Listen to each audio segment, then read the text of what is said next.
अब हम घटनाओं के बारे में अध्ययन करेंगे कि इस तहत कौन कौन सी घटनाएं घटी थी। 14 जनवरी 1761 के दिन सुबह 9 बजे के लगभग पानीपत का युद्ध जो था वो मराठे और अब्दाली के बीच में जमकर शुरू हुआ। इब्राहिम गारदी की तोपखाने ने अब्दाली की सेना को बहुत ज़्यादा हानि पहुंचाई और सदाशिवराव भाऊ और सिंधिया ने अनेक भीषण प्रहार किए, परंतु 5 घंटे के भीषण युद्ध के बाद मराठा सैनिक जो थे वो थक गए और इसी समय अब्दाली ने अपनी सुरक्षा सेना को भी युद्ध में झोंक दिया और संयोगवश पेशवा का पुत्र विश्वासराव शत्रु की गोली से मारा गया, जिससे सदाशिवराव भाऊ अपना संयम खो बैठा और अंधाधुंध लड़ते हुए मारा गया। मल्हारराव होलकर ने शुरू से आखिर तक युद्ध में विशेष भाग नहीं लिया और स्थिति को प्रतिकूल भांपकर अपनी सेना सहित युद्ध के मैदान से भाग खड़ा और मराठों के अनेक प्रसिद्ध सेनानायक जिनमें जसवंत राय पवार,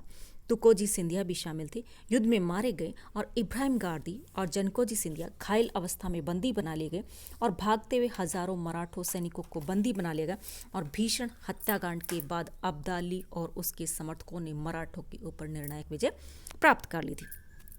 अब हम इसके परिणामों का अध्ययन करते हैं कि दोनों के मध्य बहुत ही भयंकर युद्ध लड़ा गया, लेकिन इसके परिणाम जो थे वो बड़े ही घातक साबित हुए। कि पानीपत के तीसरे युद्ध के परिणामों के बारे में इतिहासकार जो है वो अलग अलग मत देते हैं,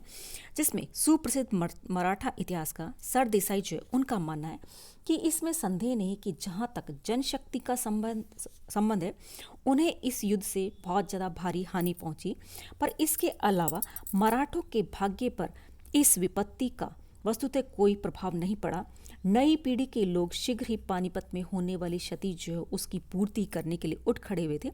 अतः वह यह सोचना कि पानीपत के युद्ध ने मराठों की उठती हुई शक्ति को पूरी तरह से कुचल दिया था ठीक नहीं है और भारतीय इतिहास का एक निरपेक्ष सर्वेक्षण यह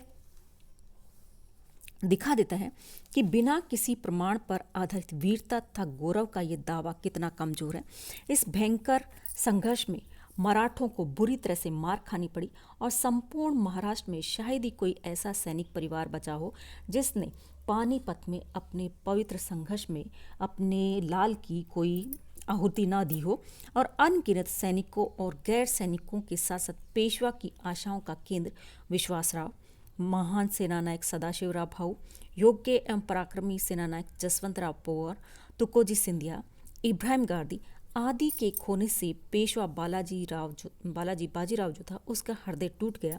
और 23 जून 1761 को उसकी भी मृत्यु हो गई। और इतने लोगों की एक साथ यानी कि युद्ध में या ऐसे मृत्यु हो जाने के कारण कहा जाता है कि मराठों को बहुत ही भयंकर क्षति उठानी पड़ी। इससे मराठों की सैनिक एवं राजनीतिक प्रतिष्ठा में बहुत बड़ी कमी आ गई और पेशवा की मृत्यु से मराठा सरदारों पर नियंत्रण रखने वाला भी अब कोई नहीं रहा था। वे पुनः अपने स्वार्थों की पूर्ति के लिए आत्मघातक षड्यंत्र और कुचक्र में वापस लीन हो गए और मराठों की इस आपसी फूट के कारण उत्तर भारत में उनकी प्रगति जो थी वो अब अवरुद्ध हो गई थी। निसंदेह मराठों ने अपेक्षाकृत कुछ समय में अपनी इस क्षति जो उसको पूरा कर लिया और 1769 में उन्होंने पुनः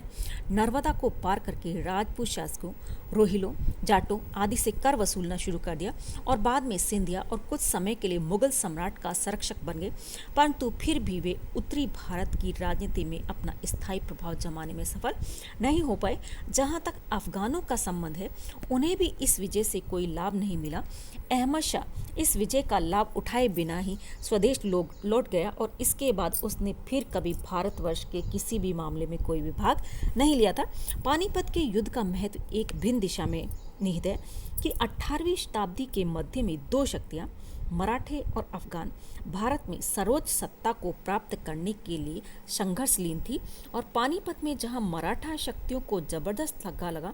वहीं लड़खड़ाते मुगल साम्राज्य का भी अंत हो गया और दोनों शक्तियों के पराभव ने अंग्रेजों के लिए मैदान साफ कर दिया और भारत की प्रमुख शक्ति मराठा के प्रभाव ने अंग्रेजों के मार्ग को और भी ज़्यादा सरल बना दिया, जिस पर चलकर वे भारत में शक्तिशाली साम्राज्य का निर्माण कर पाए। इस प्रकार से